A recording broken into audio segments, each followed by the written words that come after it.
You know, the consciousness will go off with the things that it's really interested in, and it will not remain with a concentration or a meditation on some object that one is told off very often to become at one with. You see, that's why on the Kabbalistic tree of life, the green sephira means an emanation of God. You know, each sephira is an emanation of God, or an emanation of an activity of the divine. And the one that's called victory there is assigned to the desire nature. And you know, that's a subtle Kabbalism, if ever there was one, because it is giving us this basic idea that which is always victorious is that which stirs our desire. And therefore only that which we desire is going to hold our attention, to help us to discover what our consciousness does, And so in the work, the lessons that our members receive at home, first the principles of consciousness are given in a simple condensed form. Things, thousands and thousands of books have been written, which would cost untold numbers of monies, and not any one of them as well done as these first simple 7 lessons that give the principles of consciousness basically, and that becomes the foundation. From that develops the work with the tarot. What is the work of the tarot aimed with? Notice that each tarot key is what? It is a picture. And consciousness thinks in pictures. Consciousness images. Even in Genesis,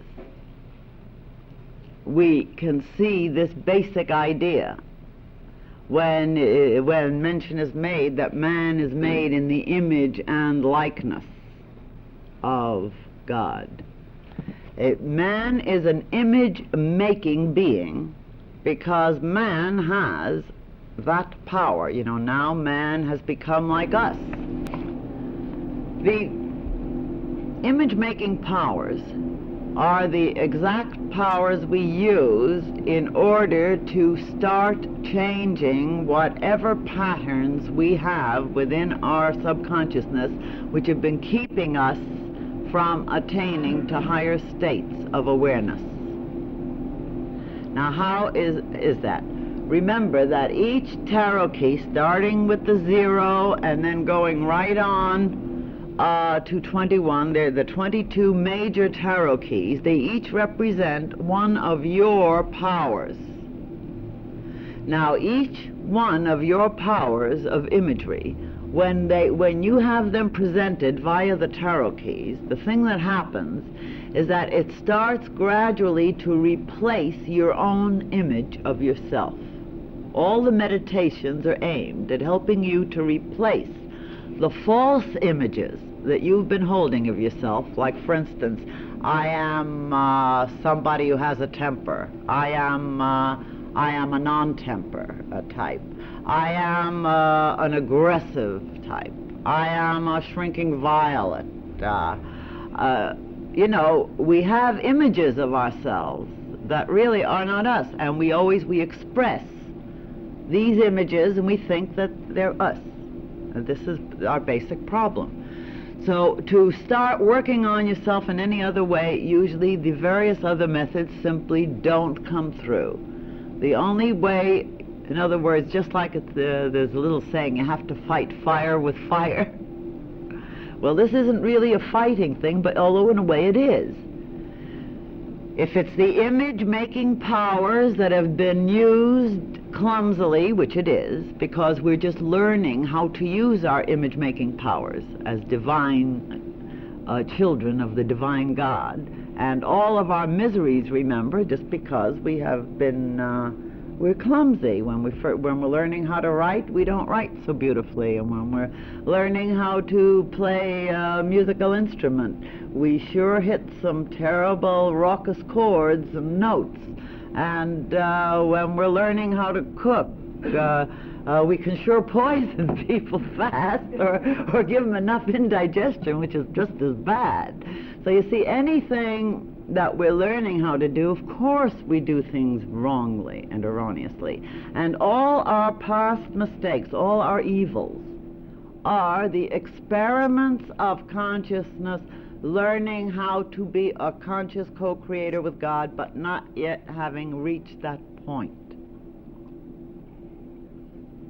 And once all of our clumsy, miserable creations have made us miserable enough, then we're ready to start trying to work at creating, learning how to develop images of beauty. And that's why you see beauty centers that whole Kabbalistic tree of life on the paths of return. That is the balancing point, learning how to create with beauty. And beauty means balance too, remember, along with many other things. So with the tarot techniques, we give you ways of replacing your negative self-images with positive ones. So that instead of walking along the street, for example, and saying, oh my, I feel so alone, I feel so alone, you walk along the street, say, with Tarot Key 14, and you say, the divine higher self is living me. Now, you can't be very alone that way, can you? And you see that richness. And when you look at other people, instead of looking at them and sort of raising your nose and your mouth in a sort of contemptuous snarl, and you think, God, what god-awful people, gee, no wonder people want to run off to the mountains or what have you. Gee, did you ever look, aren't people ugly? And look at the terrible way they act. And in other words, boy, this is guaranteed to give you misery with all your personal people relationships, because people are people. And you see, this is a way we do what? We're making negative images that we karmically have to work through in order to find out how not to do these things. So with the tarot, though, instead of hunting around at people to find out what there is in them to tear down in order to build ourselves up, we start saying, well, now the Lord of Life sees through my eyes. The vision of the Emperor, Tarot Key 4. The lover of humanity, Tarot Key 6. In other words, we start changing our imagery with key by key. So, and because every one of these keys are aimed at a basic, real power of consciousness, we find that gently, happily, beautifully, we can change these portions of our being, except when we run into a streak of stubbornness in our subconsciousness, something we've been hanging on to very intensely, like, for example, hating men or hating women. This is usually a rough one because it takes many incarnations to develop that kind of an attitude, and so it takes a more condensed work to get over it. And because we've all had problems, certainly all of us have had problems not only with the opposite sex. If we're honest enough, we realize we've just had problems with people, period. And we've had problems with people mainly because we figure people are problems, in one way or another. We keep wanting somebody else to be the beautiful, the understanding, the good, the kind. You can't do anything about what they're going to be. You can only do something about what you are and going to be. The only place we can work is on ourselves.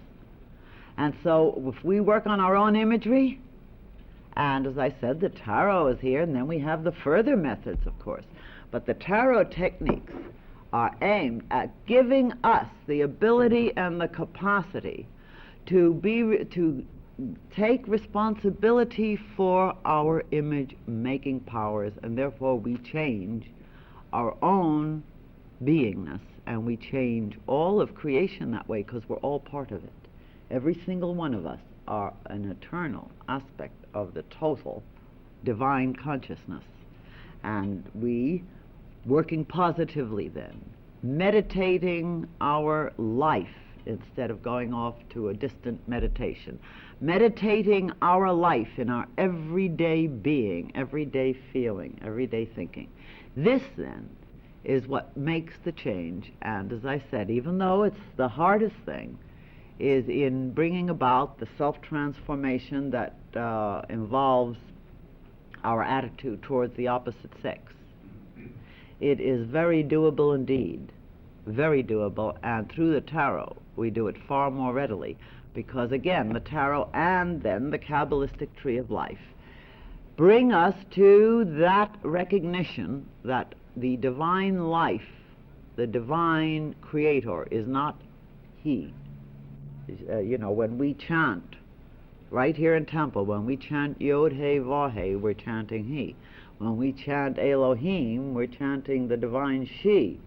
We start off with Ahea, which means the one, the only. That has no he or she appellation at all.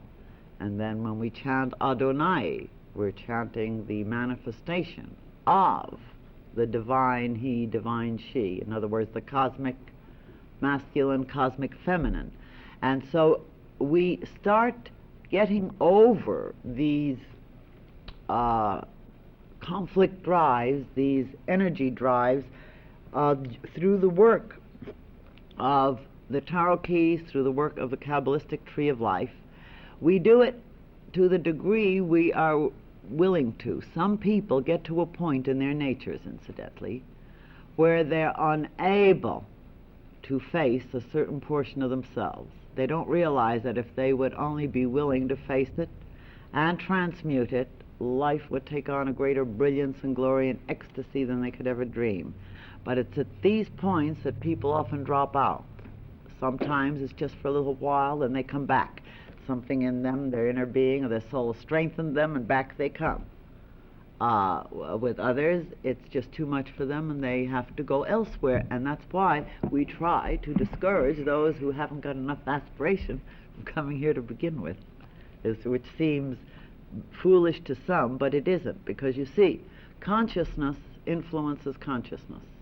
And in the Western occult meditation techniques, we use group work just as assiduously as we have the individual work. Each is vital. Now, when we're together here in temple, for instance, on Sunday mornings, we are doing group meditation when we are chanting the divine names, and a little later in the service we'll be chanting the archangelic names, which are really the forces of God. In order to align ourselves with these forces, this gives us the extra energy and the extra power to attain to the expanded states of consciousness.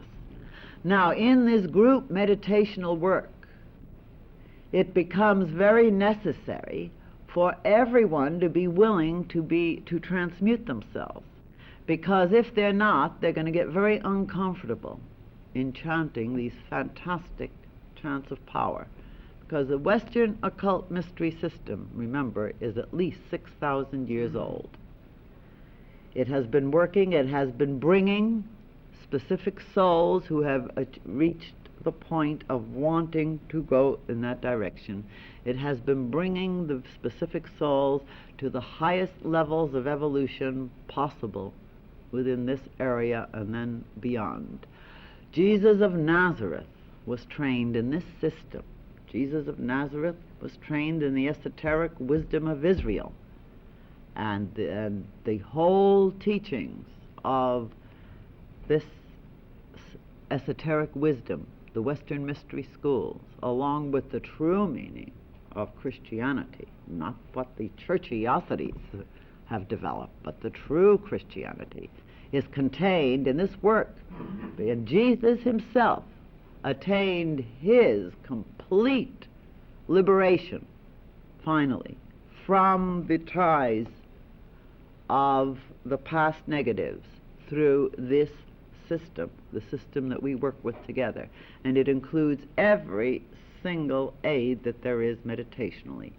We use the image-making powers. We use the regular deep breathing. And on Thursday nights, those of you who come know, we use the various subtleties of vibratory powers, the colors and the chanting of the sounds that go with the colors.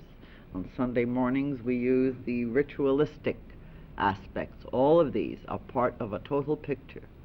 And then there are even further, there's the Praneus portion for those who enjoy a more intensive personal ritual to attain to greater controls. Therefore, the Western occult system of meditation isn't one thing. It carries every device that there exists in the way of techniques to help bring the heart to a state of capacity for love beyond description, to help bring the mind to an awakening, to help bring the whole spirit into an expansion, to bring the soul into a complete and absolute knowledge of the unity of life and the unity with God. All of these things are attainable, but remember, as I said, they are not that easy. They are attainable to the degree that you want to work with it, to the degree that you want to achieve true and lasting development. To that degree is it here available for you. Furthermore, it isn't necessary to be miserable about it. Anybody who's miserable with their aspiration is just making extra misery. True aspiration and true spiritual work are supposed to be a work of joy. And it's supposed to be a work of laughter. And we're supposed to learn, and here we are learning, and you know I insist that we do this, we are learning how to laugh and chuckle with the Lord of life at our own immaturities, at the immaturities of other levels of consciousness, how to chuckle, transmute, love. Because you know you cannot truly love as long as you have to condemn. Nobody can. But when we can start loving and chuckling at ourselves, which is what this work teaches us to do, we get to the point, step by step, where suddenly that flash of lightning will come, sometimes for a fraction of a second, sometimes much longer. That flash of lightning will come, which will give us that permanent connection where we will know that we will never fall again, that is, fall off the path again. Because do you know, an awful lot of people in this Western occult path of return have already been on it previously, and they have misused their powers. And that's why right now they've been given the privilege of this concentrated and condensed work. Never before has this much been given out in public. I agreed, shall we say, to release the extras that I have been releasing, as did Dr. Case before me with what he released, because of the fact that each of us have been and are emissaries from that level that broods over and loves and aids the evolution of humanity. And because of this time, because of this age, because right now we have an influx of some of the most spiritual beings, and that's these youngsters so many people are worried about. Some of them, of course, have gone haywire. But let me tell you, we have more old souls have come in recently in these youngsters, percentage-wise, than we've had in humanity for untold millennia. And for this reason, because things are being prepared, we're giving things out here in a group like this which we've never done before. Never in the history of occultism. Never in this last 6,000 years anyway, let's put it that way. I'm not sure about what was done previously through this system, but on this planet. Because we are giving everybody that is ready for it, willing for it, the opportunity to do this cramming, shall we say, spiritual cramming. In other words, to attain to far more intensive and higher states than they possibly could otherwise. And that's why we have so much concentrated work being given here, and that's why so many of you, as you well know, have developed awarenesses, like practically over 75% of you I know, after coming here for a while, started to develop the awarenesses of this subtle love wave substance something that is a super sensory awareness. How many of you has that happened to since you've been? Would you raise your hands high? See? Now that's something, now that I think is a thing. Now that, incidentally, awareness of that subtle love substance, when that comes, is an indication that we definitely are already connected through the aspiration of our soul with the level of love with the inner teacher via the emissary from the outer, of course. But we already have that connection. And this is the thing that we work on here, to awaken this awareness of this high love essence substance. And then following that, once we have that and start to work with it and use it properly, then we're ready to start experiencing the secrets of the universe, which step by step become unfolded to us. The fact that never a time we were born, never a time we will die, this we experience through these meditations. The fact that we have nothing to fear, that no matter what happens, there's something in us that has an eternal stability within and with God, this we can all experience when we work with these methods, and many here already have developed that. We can experience that tremendous samadhi aspect even of consciousness. But when we do that, those of us in the Western occult school of thought do not think that is the finish.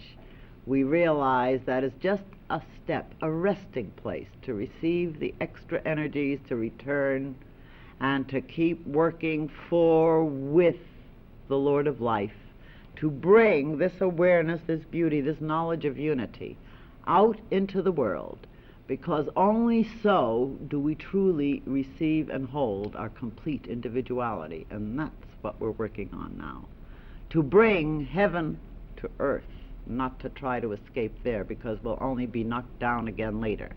To bring the higher livingness right here, to look out wherever we go and to pulse with this beauty, this knowledge that I am in God, which you are. I walk in God, which we do. I breathe God, which we do. God breathes me, which God does.